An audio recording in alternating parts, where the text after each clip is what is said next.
नारियों का इतना गुमान नहीं हुआ था जो कि एक राजा कर रहे हैं। साड़ी खींचते हैं, केस खींचते हैं। द्रौपदी चिल्ला रही है, रो रही है, अपनी साड़ी को मुख में दबाकर खड़ी है। कितनी देर तक खड़ी रहे? तो द्रौपदी कैसे कहती है, मेरी असवन हो, मेरी असवन भीगे साड़ी, आ जाओ कृष्ण मुरारी। मेरी असवन हो, मेरी साड़ी,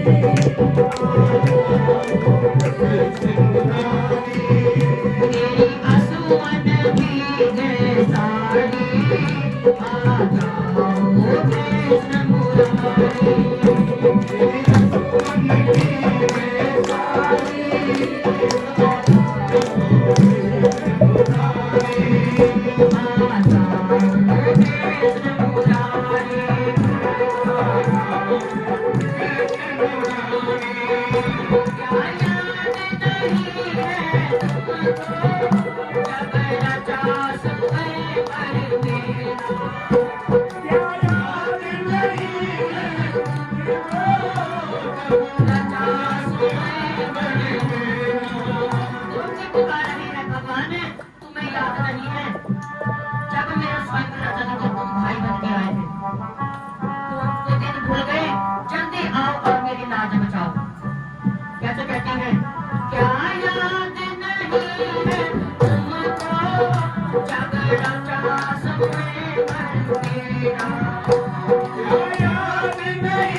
भगवान कहते हैं ये सारा काम सतगुरु ने कराया था। सतगुरु ने चाल जो खेली वो हार गए राजधानी। सतगुरु ने चाल जो खेली वो हार गए राजधानी। वो हारे बहन तुम्हारी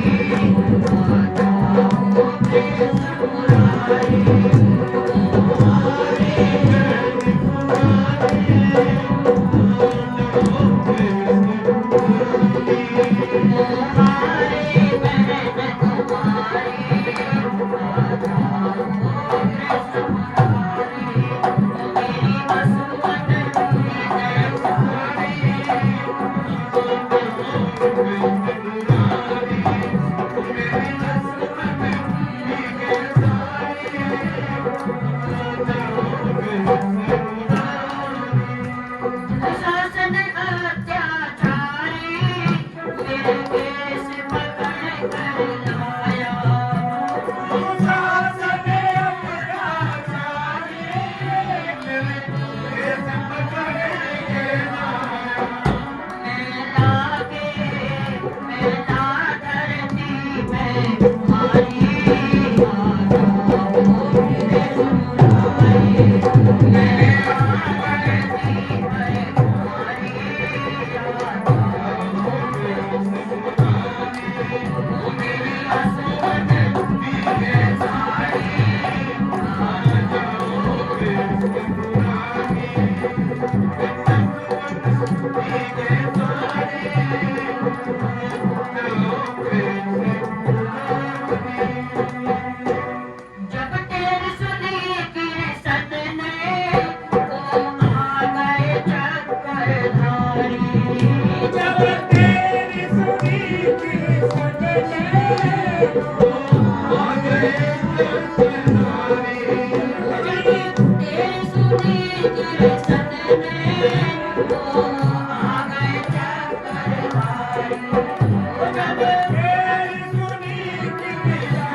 साड़ी अपने मुंह में दबा के रखती है।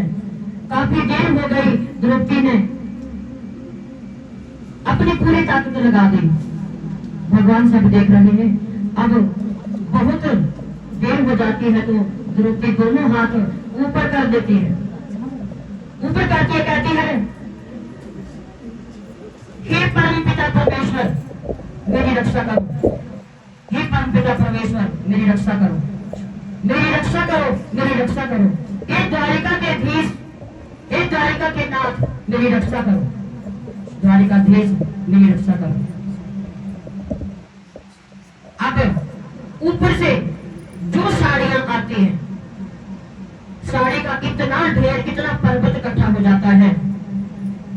दुशासन खींचता रहता है लेकिन साड़ी खत्म नहीं होती। भगवान ने ऐसा कृष्ण करा। बोले राज के बचैया की जय, बिहारी लाल की जय। साड़ी का पूरा पहाड़ जैसा ढेर लग जाता है पर साड़ी खत्म नहीं हुई। थक जाता है दुशासन, पीछे की तरफ गिर जाता है। अब इसके बाद भीम बहुत क्रोधित होते हैं। भीम कहते हैं, आज मैं प्रतिज्ञा लेता हूं, ये जो दुर्योधन है इसकी छाती फाड़ कर इसका लहू पी जाऊंगा। और ये दुशासन जिसने द्रौपदी के कपड़ों पे हाथ लगाया, उसने हिम्मत कैसे करी, इसके दोनों हाथ काट कर फेंक दूंगा। लेकिन प्रतिज्ञा बाद में, पहले उनको वनवास हो जाता है, पांडवों को वनवास हो जाता है। वनवास के लिए चले जाते हैं। वनवास के बाद आते हैं, अपना राज्य वापस मांगते हैं। तो दुर्योधन ने कहा, पहले युद्ध करो और अपना राज्य वापस ले जाओ।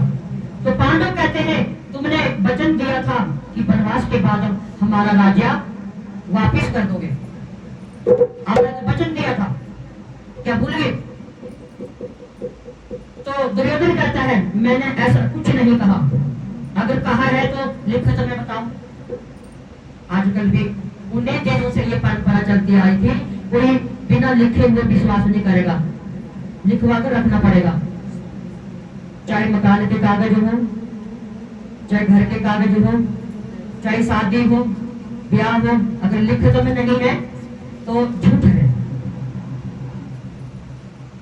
तो लिखित में बताओ तो ये लिखा पड़ी एग्रीमेंट हमने नहीं कहा, किसी के सामने कहा, सामने हमने बात करवाओ, ये पहले से ही चलता आ रहा है। दुर्योधन कहता है, ऐसा मैंने कब कहा, मुझे कुछ याद नहीं है, युद्ध करो और अपना राज्य वापस ले जाओ। तो ठीक है, पांडव दौड़े दौड़े भगवान के पास जाते हैं, कहते हैं वो तो अपनी बात से मुकर है भगवान। तो भगवान शांति दूत बनकर आते हैं। शांति दूत बनकर आते हैं तो यहाँ सपनी मामा दुर्योधन से कहते हैं, तुम कुछ भी करो, मुझे नहीं पता, पर कृष्ण को अपनी तरफ कर लो, वो तुम्हारी तरफ हो जाएगा तो तुम्हें इस दुनिया से कोई हरा नहीं सकता।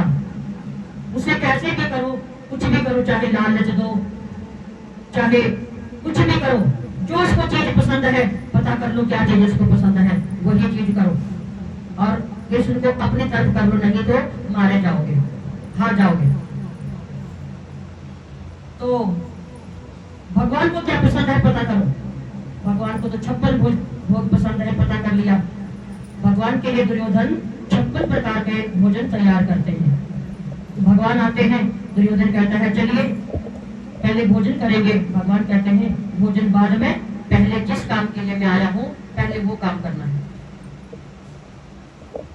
भगवान कहते हैं तुमने पांडवों को वचन दिया था कि वनवास से आने के बाद उनका राज्य वापस कर दोगे, क्या हुआ? युद्ध की बात करते हैं तो उसने कहा मुझे कुछ नहीं पता, नहीं पता। भगवान कहते हैं युद्ध मत करो, कितने बेगुनाह लोग मारे जाएंगे युद्ध में। अब युद्ध में ये थोड़ी जिसकी गलती होती है वही मरता है। भगवान ने बहुत समझाया, युद्ध के बिना कोई भी काम कर सकते हो। अगर युद्ध के, दुर्योधन ने कहा मैं युद्ध के बिना उनको एक सुई भर कुछ नहीं दूंगा। दुर्योधन कहता है और अरे छोड़िए, इन बातों को मैंने तुम्हारे लिए